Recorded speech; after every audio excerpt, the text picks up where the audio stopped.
I think that they were pretty candid. You know, at one point, seemed like they had a little, they weren't afraid to get, I don't want to say snippy with each other, but they weren't afraid to have conflict with each other. They disagreed on some things. Oh, yes.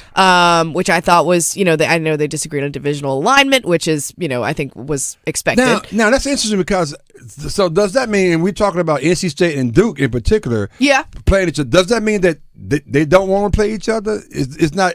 Yeah, and I thought it was, to me, it was interesting, I think, how that discussion quickly became divisional. Yes. Because I actually had a divisional alignment tweet queued up, and the guy who tweeted at me specifically said, I just want to see Debbie's reaction to this divisional alignment question. But she immediately took it there. Yeah, she did. And she's right, that is the reason they don't play. And she does advocate, I think, a model where teams play each other more across the league, which, I think even some people who are in favor of divisions would probably look at and go, yeah, it does stink that you don't play Team X. Right.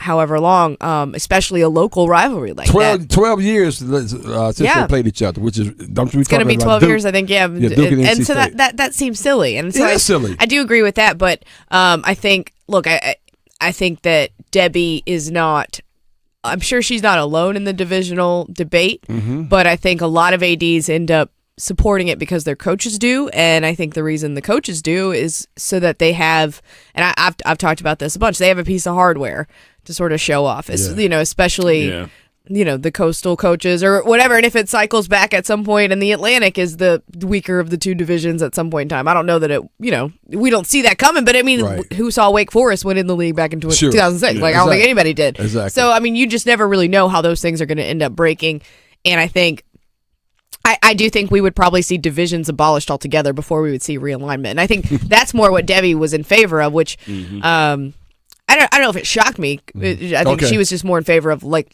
let's just not have divisions and everybody try to play everybody as often as we can, as opposed to just realigning it. But I don't know that we'll see that anytime soon because I think coaches like the idea of being able to have a division title. Like, that's something that you can at least have to say, I've won this, even if you haven't won the whole league. Right. Yeah, it probably helps out in your contract, too. Yeah, it does. Yep.